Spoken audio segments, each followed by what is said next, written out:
And then we can continue a little bit from this sampai the itikaf. Inshallah, it's a blessed day today. It's Al-Adha here in Malaysia. It's the first day here. I suppose it's the second day as everywhere else. Alhamdulillah. So inshallah, Ustaz, let me first begin with the Niyat Imam Haddad, and then we can continue the class inshallah. Bismillahirrahmanirrahim. ونفع علم التذكير ونفع الانتفاع والاستفادة والحسنة والمسلم كتاب الله سنة رسوله والدعاء إلى الهدى والدلالة إلى الخير ابتغاء وجه الله ومرضاته وقربه وثوابه آمين اللهم آمين.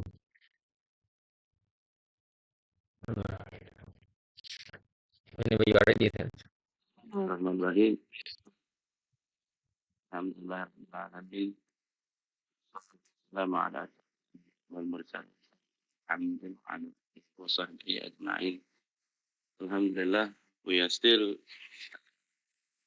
privileged by Allah subhanahu wa ta'ala to be reading from the Risalah Al-Mu'amana of Imam Abdullah bin Alawi bin Haddad of assistance in suluk in part D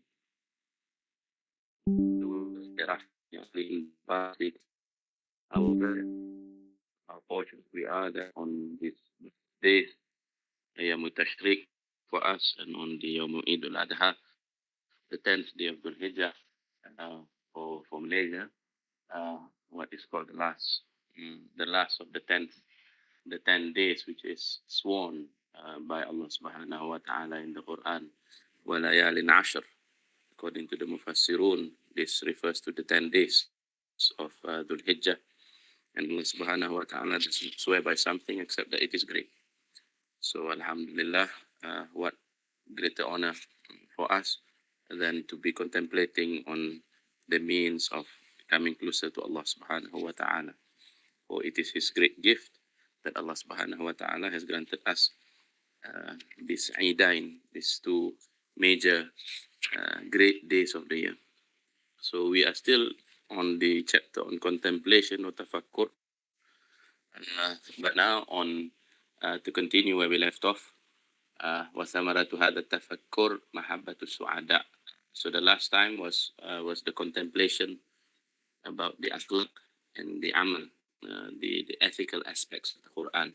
So today we continue. وَيَنْبَغِي أن تستحضر عند كل نوع من التفكر مما يناسبه من الآيات والأخبار والآثار. شر إلى ذلك كل نوع بذكر شيء من الآيات المناسبة له. Imam al-Haddad is giving us cues or tips, or rather nasiha on the when we are contemplating, what is the substance of the contemplation.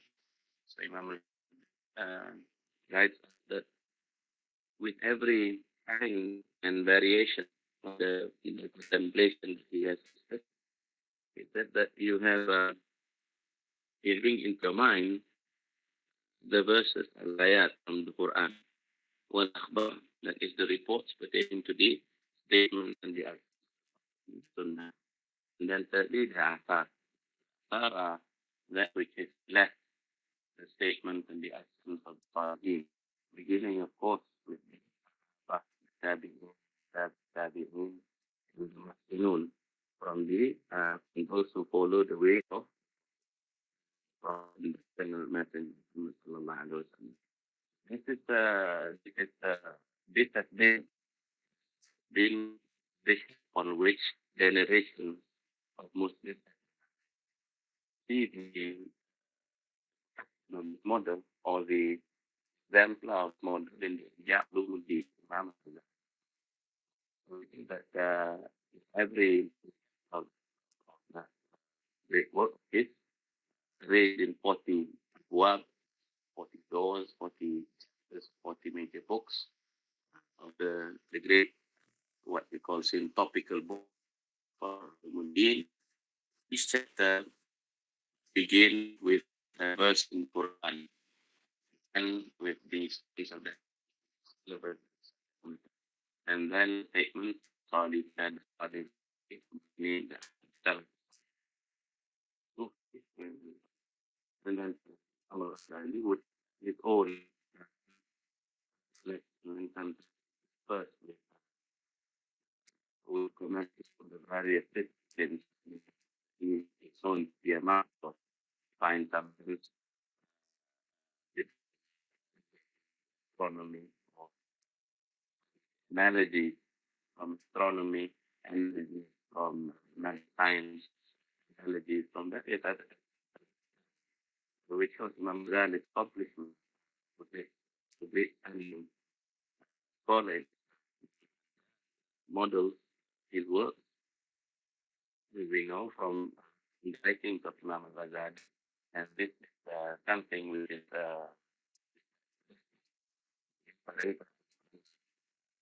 formation in history, the cooking,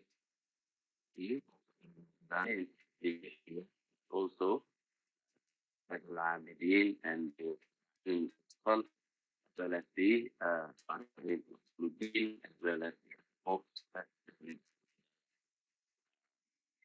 Alawi Tariqah terms about it in four as media works. So in Utul Qulub, which is Imam Ghazali, and Hillah, name the genealogy of Abdullah, Isa al-Hajj, have taken work, Utul Qulub, directly. Imam Abu Talib al-Makki said that Salah taken directly from the author of the book, Utul Qulub. It's argued by some of present scholars and even before that the Utul Qulub serves as one of the models on which Yats and Mas and this is that now that the Ba'alawi discipline of faith in the power and how they said their tariqah is based roughly is based mainly on these five major works which have been which they have prescribed for their students, for their children, and those who find an affiliation with them. And this is, as we said, the Ihya Ulumuddin of Imam al-Ghazali, second, Qulub of Talib al-Makki, thirdly, the Risala al-Qushayriyah of Imam al-Qushayri, then fourthly, the Awarif al-Ma'arif of as-Suhrawardi, Umar as-Suhrawardi, and then finally the Ibn Atta'illah's secondaries Hikam, especially based on the commentary of Ibn Abbad. And as we know, amongst the Ba'alawis themselves, or amongst the adherents of the Alawiyya Tariqah, Sheikh Ali bin Abdullah Bar'as, the great student of Imam Umar bin Abdul Rahman al-Attas, has written a great commentary on the Hikam of Ibn Atta'illah. Well, Hasil. So this is the stuff of their contemplation. So in our times, we have to question ourselves: what is what are the words that we contemplate? Whose are products of the mind? What piece of literature informs the centerpiece of our worldview? Is it derived from plays that we watch? Is it derived from films or movies? Is it from the status or shared on social media? Is it that we read quotes from magazines and books in the library of questionable origins? What are the philosophical concepts? What are philosophical frameworks behind the works the works we use? So, costing us, we wish to contemplate. So contemplate first and foremost the word of Allah. There's nothing like there's no author in existence comparable to Allah subhanahu wa ta'ala. There is no knower, no knower, and one more eloquent Allah subhanahu wa ta'ala. It is the book that has heralded at 1400 years and more challenge to humanity to produce something like it, of which no man, no group of any man have been able to answer such challenge. Yes. This is a great book indeed, Quran. The wasallam, the great being amongst Allah subhanahu wa ta'ala's creation. And also the akhyar, the sahaba, wa salihin, those who follow the sunnah of Prophet sallallahu alaihi wasallam, those who are brought on the Quran as a staple of their intellect and their spirits.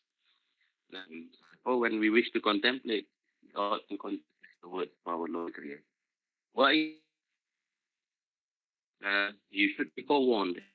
وَتَقْوَى بِذَاتِ اللَّهِ تَعَالَى وَصِفَاتِهِ مِنْ حَيْثُ تَطْلُبُ الْمَاهِيَةَ وَتَعْقِلُ الْفِيَةَ.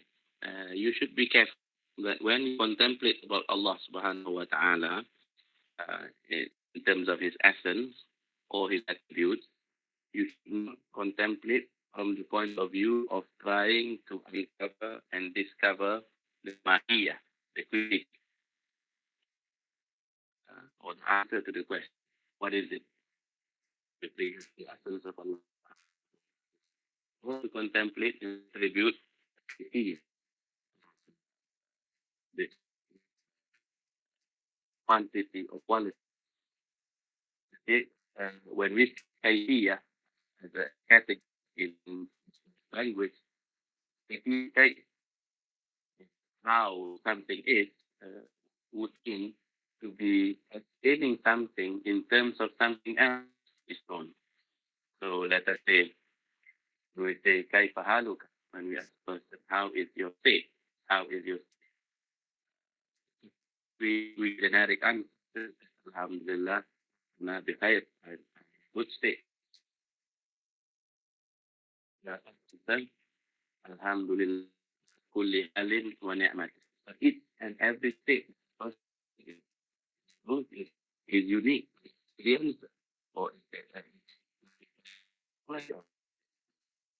or it is in truth word capable of transmitting it. So in order to mean transfer from those to those, we use met- we use metaphors based on things that we do understand. Yes, in the Quran, Allah Subhanahu wa Taala says, "فَجَعَلْنَا Quran min kulli ma." We have brought Quran from all kinds of similitudes. Yes, with regard explaining several things that can be explained. Allah Subhanahu wa Taala introduces to mankind several fundamental concepts which are not previously known to them, or not known to them intimately, or not known to them, like the scripture, like reality, heaven, paradise, and hellfire, and any other of real knowledge.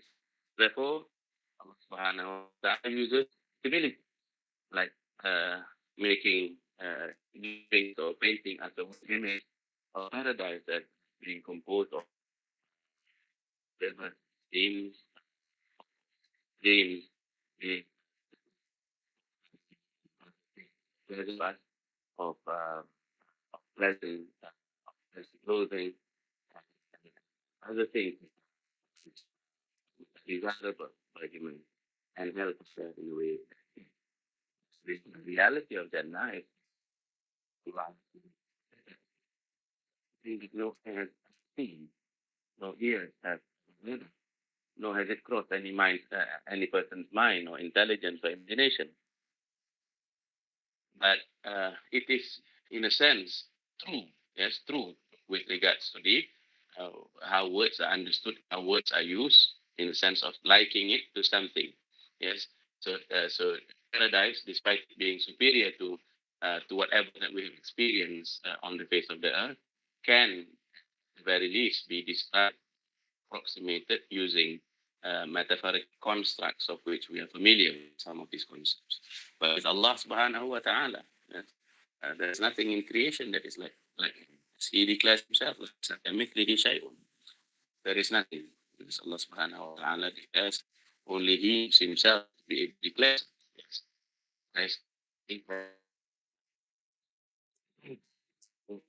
There is nothing for his sky is not known. Yes. How, yes, how he reaches. Therefore, yes, so therefore we ought to be careful when we contemplate that, we ought not be contemplating on that act. I know it. May, as being taught by Allah subhanahu wa ta'ala, sanctify his essence. We may sanctify his essence, glorify his essence by formulas. Big. Subhanallah. You need to say that Allah subhanahu wa ta'ala is most glorious. We may say subhanahu wa ta'ala, Allah subhanahu wa ta'ala. But yes, Allah is the greatest. Yes, and the great of Allah subhanahu wa ta'ala is greater in comparison to his creation alone. Certainly, in terms of quality, he is greater than any creation, for he is the creator. But the real significance of Allah Akbar means that he is greater even than to be compared with any creation. Yes, he is great. He is the creator of every known thing and that which we do not know. So do not therefore seek al-mahiyah, the quiddity of Allah subhanahu wa ta'ala, and the quality or the quantity or knowledge of such things. فقلما بذلك أحد إلا وهو في مهاوي التعديل. Because if we do that, yes, like a moth, yes, trying to approach, an object, a luminous object, let us say a big fire like that, then we would soon sudden eclipse the intellect, not being able to perceive the reality of Allah subhanahu wa ta'ala. Indeed, yes, the intellect will be led into errors of ta'atil, yes, or it would be led to a tashbih. So a tashbih is the extremity of yes, or to liken with his creation, yes, and ta'atil on the other hand is to remove of God which he has ascribed to himself in terms of the attributes. So one is the error of the anthropomorphists amongst the Mujassimah, yes, those who Ahl Tajsim, those who attribute a body unto God like that of his creator, that of which he creates, and the other is the extremity of the philosophers who ends up describing God as a simple substance, and various other philosophical errors, metaphysical errors, including out of their the error of their framework is the denial of Allah subhanahu wa ta'ala's knowledge of particulars. وقد روي مرفوعا إلى رسول الله صلى الله عليه وسلم. It has been stated in a hadith which is marfu. In the hadith that is marfu is in a sense that which is that whose chain of narration leads to a companion of the Prophet sallallahu alaihi wasallam. But it's been elevated to the status of the hadith because of several criteria that the statement meets. Yes. In other words, so it is a hadith ultimately, according to the muhaddithun, that there is a statement attributed ultimately to the Prophet. Tafakkaru fi ayatillah wa la tatafakkaru fi dhatillah. Think and contemplate upon the signs of subhanahu wa ta'ala. Contemplating on the signs of Allah subhanahu wa ta'ala leads to ma'rifah of Allah subhanahu wa ta'ala, leads to illuminated knowledge of Allah subhanahu wa ta'ala, not discursive knowledge, not the knowledge of which he is reduced to the categories of our intellect, but the knowledge that produces the right kind of, lack of a better word, spiritual mood. Yes, because whoever increases in his ma'rifah of Allah subhanahu wa ta'ala, yes, will be blessed with the proper spiritual mood pertaining to the spiritual subhanahu wa ta'ala, including sex, body, or servitude or servitude, including, of course, the subtleties, emotions that come with the rules of ubudiyah, includes al-khawf wa raja, fear and hope, which includes al-hope, the longing. Concentrating on the ayat of Allah subhanahu wa ta'ala, including that which is within our world and what we said, things very signs of Allah subhanahu wa ta'ala manifest, do you not see? Yes, وسنريهم, we shall show upon them آياتنا, our signs, في الآفاق, in the horizons, وفي أنفسهم, their very selves, حتى يتبين أنه هو الحق, until it becomes known, until it becomes clear that indeed that Allah is the ultimately real. He is the ultimately real, and that He is ultimate reality. That is the fruit of نتفكر of contemplation in the signs of Allah. ولا تتفكروا بذات الله, but do not contemplate on this on the that of Allah subhanahu wa ta'ala. إنكم لن تقدروه حق قدره, because you are able to do that properly. Yes. فهذا قصدنا ذكره من آداب هذه الوظائف. This has been our intention in recounting the duties and the various kinds of contemplation. And Maqsudul Awrad. What then is the proper intentionality pertaining to Awrad, pertaining to vocations,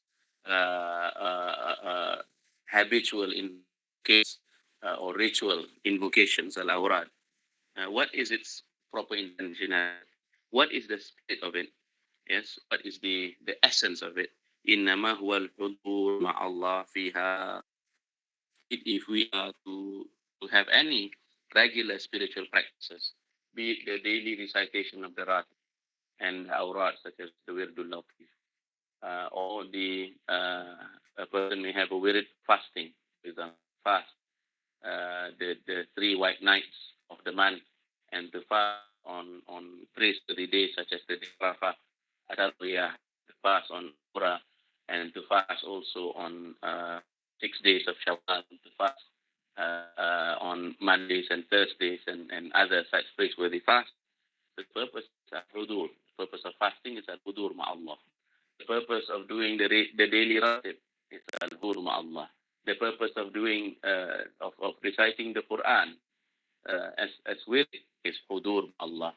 The practice of taking up awrat of prayers, yes, that's praying the duha, Nal Kamal, the lowest or the minimum completion of which is 4 rak'ahs, and Kamal, the completion is rak'ahs every day, and the awrad of doing Qiyamul Layl, including of course Salatul Tahajjud wal Witr and various other kinds of voluntary prayers. It is al-hudur ma'allah.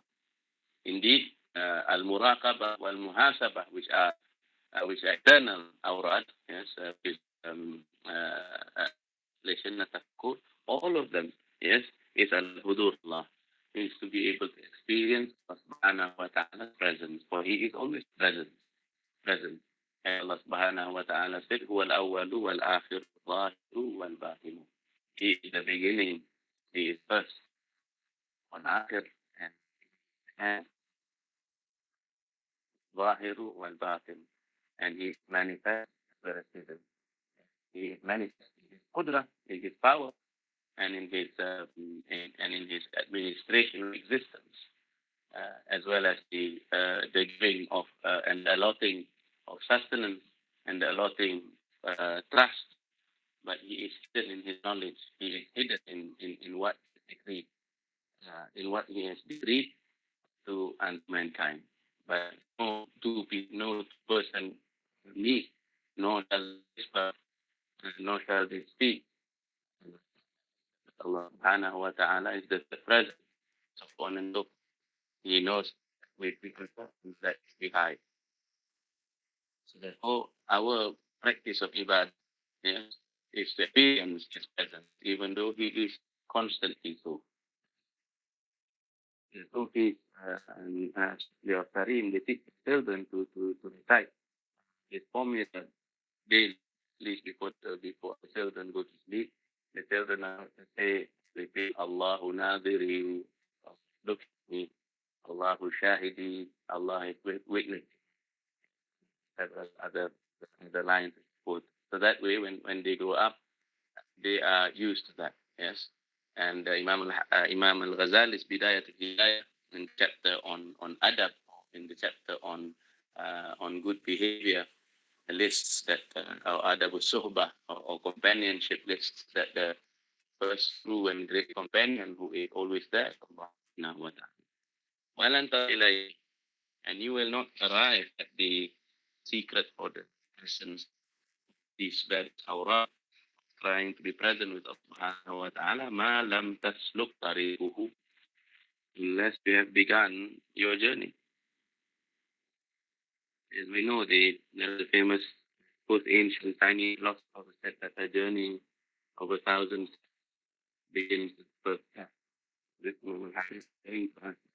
You shall not arrive experience of the constant presence of Allah Subhanahu wa ta'ala unless just you in the past. That's English. That's my word. Look, first thing as we know, help that will break غاية القصد والمراد of Imam bin Sumayt, is one of his senior students. It's the biography of Imam that was life. He will go to fun. He will go to signal. He has to maintain conversations before he is confident of Allah Subhanahu wa ta'ala. So there are certain routes that in his way to and fro, other people thought not to be disturbed. Yes, that they and already in presence of Allah Subhanahu wa ta'ala, conscious. He's talking as Imam important ulama, told of that which they were people who went through. Yes. So you will not be able to taste some of these things. You will not be able to taste some of these things solely by reading books, by listening to lectures, or by doing things which are theoretical alone in nature, unless you have tread the path. Because even as Professor Attas defines at-tasawwuf, he defines it as the practice. Practice, yes. It is a practice of the Shara at the maqam of San. Yes. And the term practice is fundamental. Not only it is not only discursive in nature. What has it? هي فعل الأعمال الظاهرة مع تكلف الحضور مع الله فيه. So the beginning of experiencing the presence of Allah Subhanahu wa Ta'ala is to do those actions, including those actions which which your action is inaction. Your action is abstain from haraman and munkar, and this is difficult. That is heavy, isn't it? To give a bad habit is to give on the desires of our lower self, and the reward is nothing less than Jannah. God Subhanahu wa Ta'ala. And وَأَمَّا مَنْ نَهَى نَفْسَهُ, whoever abstains his self, his hawa, and وَأَمَّا مَنْ خَافَ مَقَامَ, whoever fears the station of his Lord, meaning to say, the condition must be awareness and consciousness of Allah Subhanahu wa Ta'ala. وَنَهَى النَّفْسَ, and then to control, control the nafs and hawa. And hawa in general is undesirable desires. Yes? And hawaha fa inna jannata hiya al-ma'wa. The result is a permanence of abode in the Jannah of Allah Subhanahu wa Ta'ala. And for most, when we do our run in the beginning, yes, the presence of Allah Subhanahu wa Ta'ala is mixed with action. Meaning you have to sit at the same thing. You have to give. فإن واظبت على هذا, if you are then consistent, if you are if you do it with grit, if you do it with consistency, if you do it with with resolution. Yes, then Allah subhanahu wa ta'ala, then the lights, yes, the nur Ustaz, yes, the glimmering light, yes, shall live from within you. And al-kahka anwarul qurub wa fadat alayk, and shall so the light of the heart will begin to illuminate from within you, and the knowledge, yes, of al-arifa will be poured upon you. فَعِنْدَ ذَلِكَ, and in that station, yes, your heart will be a state of reception or receptivity with the guidance of Allah subhanahu wa ta'ala, regard to the commands of Allah subhanahu wa ta'ala, inspiration of Allah subhanahu wa ta'ala, and you shall be in a state of complete submission and receptivity to what Allah subhanahu wa ta'ala commands you. Yes. As, in this case, as Professor Attas, I think, wrote in some of his early poetry, that I think I'm paraphrasing. He says that why not you become the will of your Lord, and this is how you become the will of your Lord. Yes. بكليته. Yes. وسير الحضور مع سبحانه وتعالى سجية له وخلق راسخا. And therefore, presence, the presence with Allah subhanahu wa ta'ala is something that is second to you. Yes, it is a character that is now established in yourself. Then it becomes the reverse. It being it being in the presence of others. Yes, to be in the presence of friends and other people becomes something that you have to tackle. Yes, it is something you have to have. Yes, in Haddad, with what we said about how the companionship is Imam now clearly not speaking this as a matter of manful, not he's not transmitting word from what which he hears to an audience. He's not composing this out of mere discursive knowledge. He's describing what he experiences. Yes. وربما and لم تقدر عليه وأن هذه لا تنشأ الغيبة والاستغراق والفناء عما سوى الله. And yet you are no longer able to do that. We need to say you're no longer able to return to the state of consciousness. Yes, which is what is called the farqu thani. Yes, as we know in the intuition of existence, in one of the later chapters of the Prologue, Prophet Attas explained that that man's states of consciousness undergo several stages. In the beginning, will in a state in a state the farqul awwal, yes, the first what we call the first state of differentiation, where we feel the world to be something subsisting, exists external to ourselves, and we experience our own existence as a matter of intuitive reality. And we at the same time we can infer, yes, from creation, the existence of the creator, and we can infer also from the existence, or rather we can infer from the established truth of the report of the existence of Allah.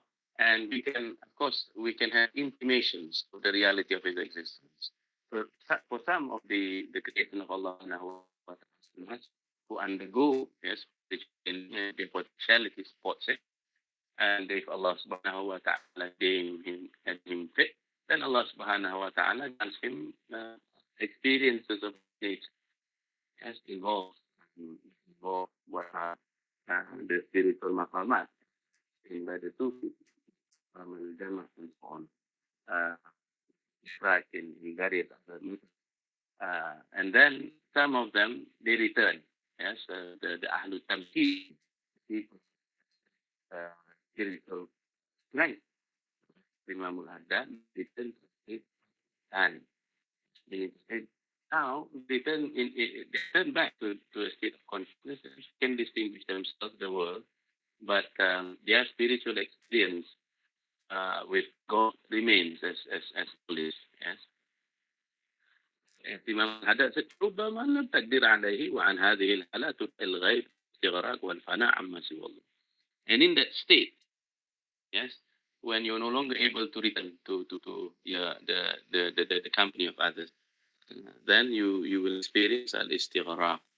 as being drowned, as being drowned and suffering extinction, or rather, every other thing in your consciousness perishes save Allah subhanahu wa ta'ala and His presence. إلى غير ذلك من مواجيد أهل الله. And other kinds of wijdan, yes, other kinds of spiritual findings which are reserved for those who have attained to the title of the Ahlillah, yes, the companions of Allah subhanahu wa ta'ala. وأصل كل ذلك وأصل كله المواظبة على الأعمال الظاهرة والمحافظة عليها مع التكلف الهدوء الله. What is the basis of all of them? Yes. What is the basis? What is the fundamentals? What are fundamentals? What is the starting thing of all these great experiences of the journey of 1,000 steps and beyond? Well, it all begins with al-muad. It all begins with the hard work of consistency, persistence on the amal al-zahira, on the amal, as on the ends of which Allah subhanahu wa ta'ala have obligated to do, and that which He offers, with that which He offers, for creative and action, voluntary action. If with a desire, you will embark on these voluntary actions after having fulfilled the minimum requirements, and then to preserve such a state, مع تكلف, in the, at the same time with the spiritual practice of trying to experience the presence of Allah subhanahu wa ta'ala. واحذر, yes, and be careful. أن تترك العمل بورد مخافة أن لا تدوم عليه فإن ذلك من الحماقة. Be careful.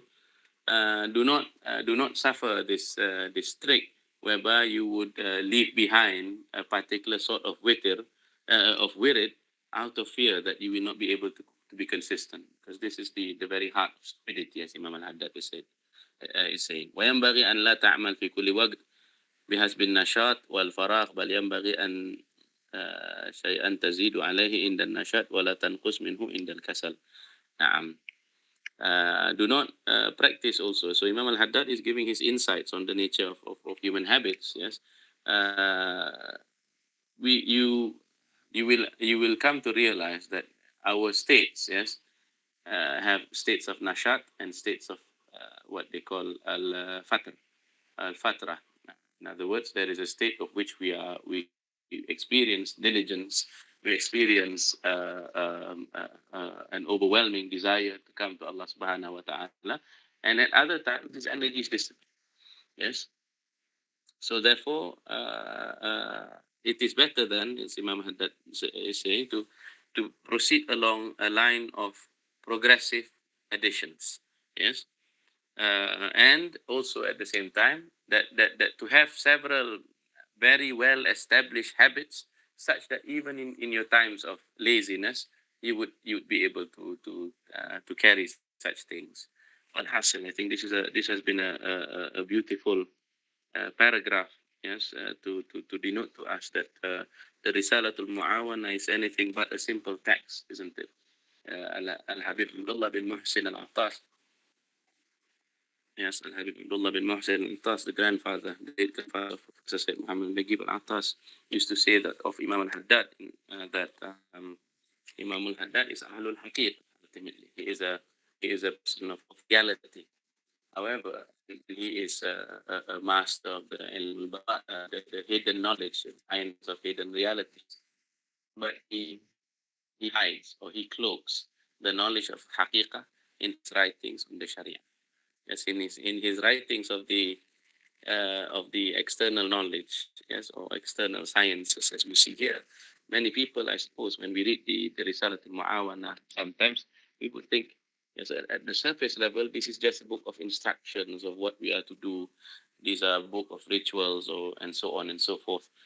Yes, but in truth, Imam al-Haddad has hidden in this work a lot of gems. Yes, if we are people who are awakened.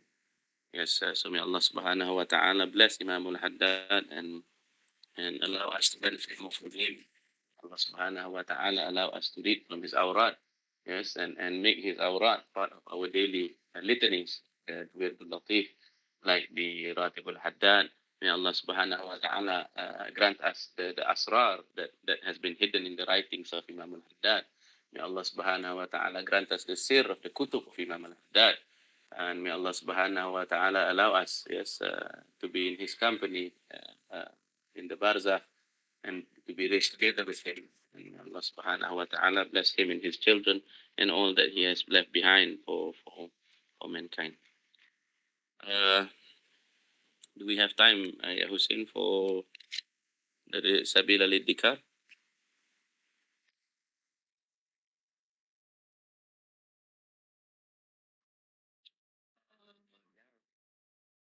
Mm. Yes.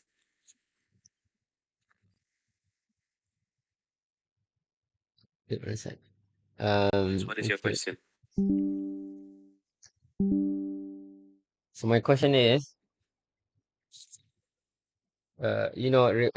reflection, to reflect, meaning, we need to have at least a minimum understanding of, say, uh, of knowledge or whatever we're reflecting. So for us, like a Malaysian, we don't quite understand the Arabic language. So does it mean that just by doing ibadah, increasing the number of ibadah without understanding, then we'll not be able to come to the presence of Allah, to the light of proximity.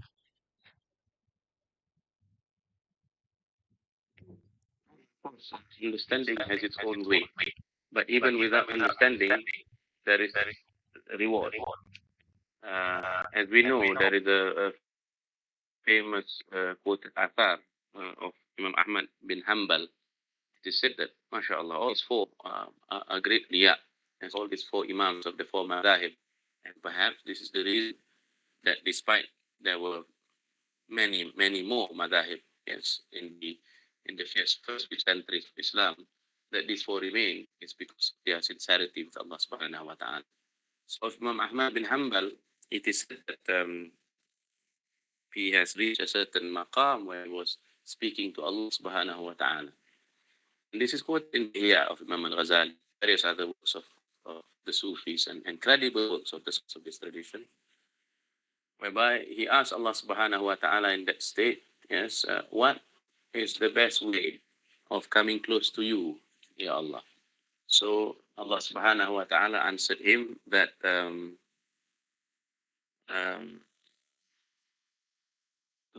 the best way to come close to Allah subhanahu wa ta'ala is through the recitation of his book, the Quran.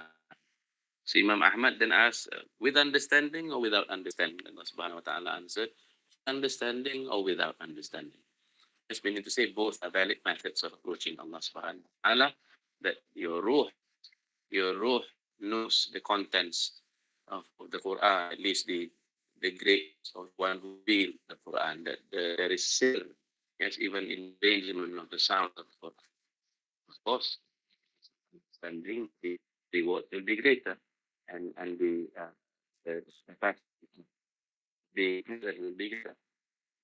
So, of course, our scholars in the Jawi, in the realms of the Jawi, in the realms of the Jawi, our Jawi, and they have labored to, to, to, to transfer the meanings that they have imbibed from the Arabic language into the Malay language.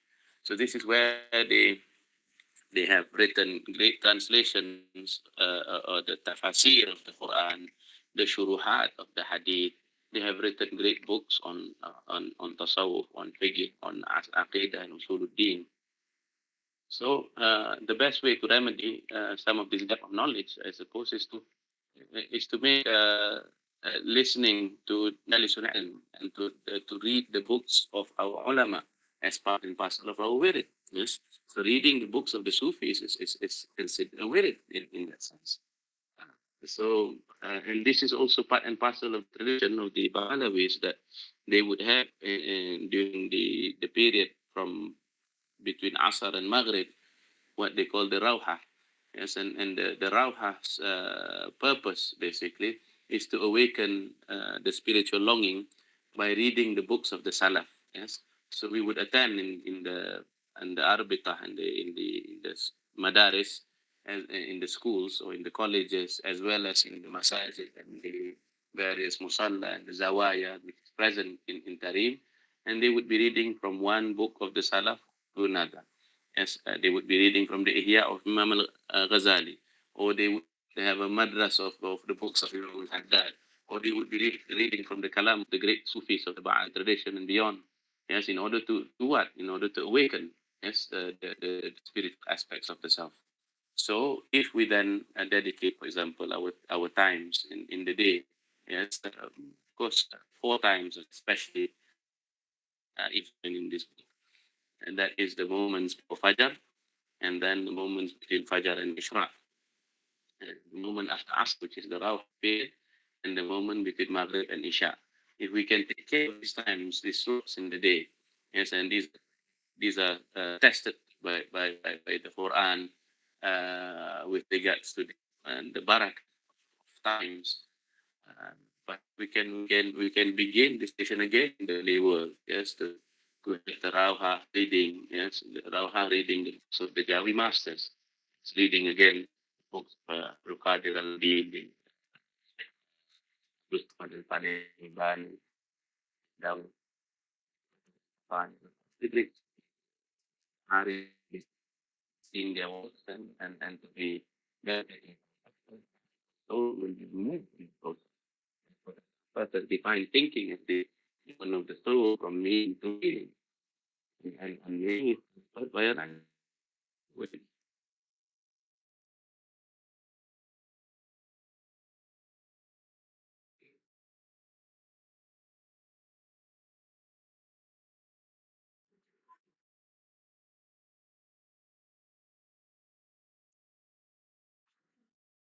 Yes, I think by Brother Abdul Rahman, the Sufis sometimes talk about intoxication and soberness. Is it that you mentioned when everything else other than God is out of consciousness?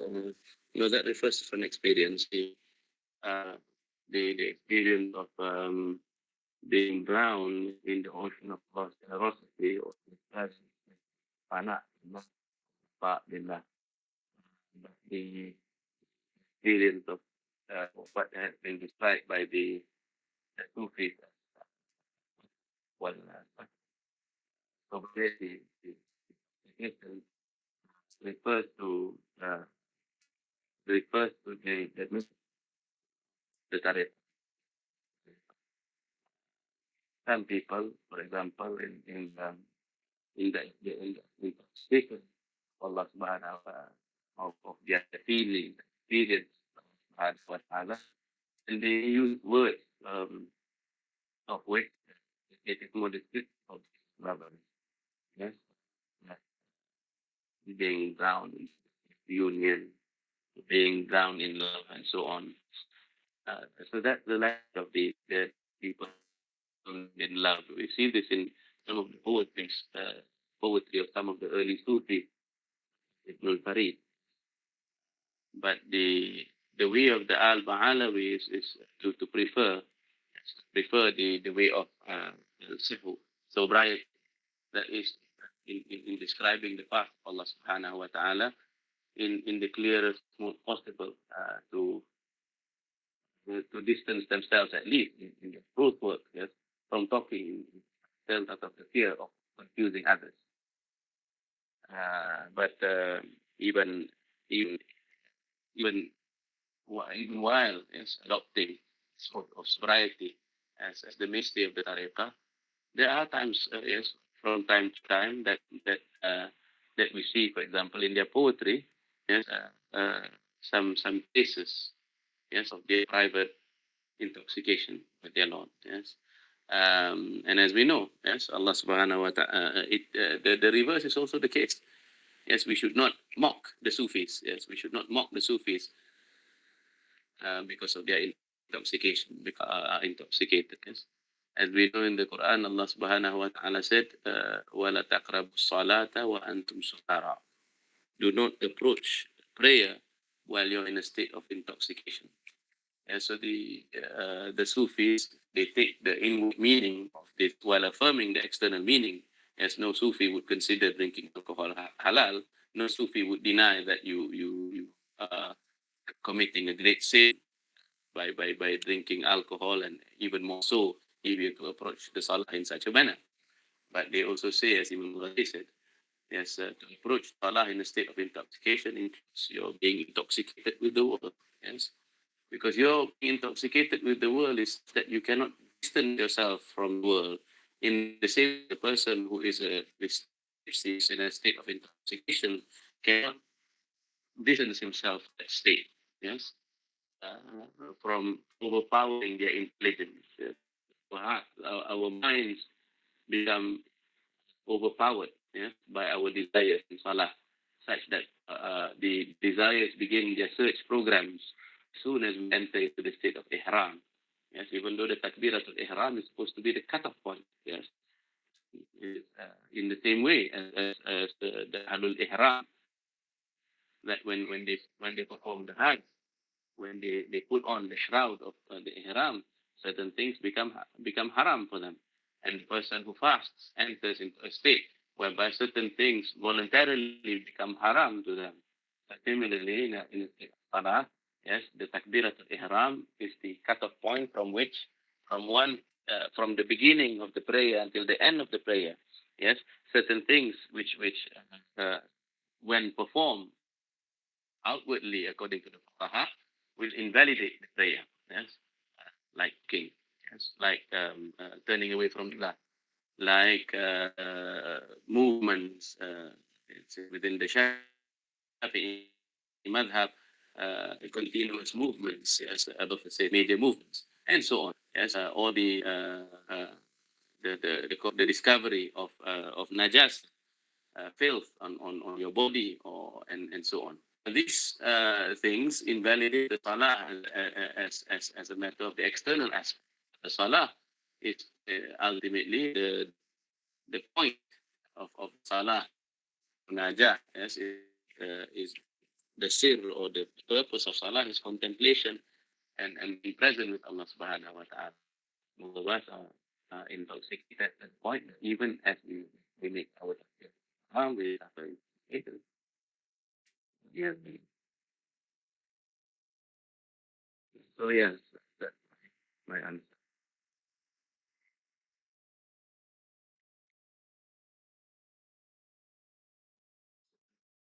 Well, I think go on.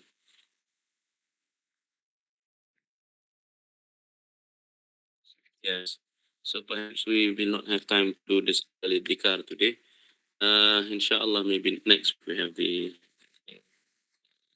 opportunity.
Oh, Imam, مأمون والله ظاهرا وغائبا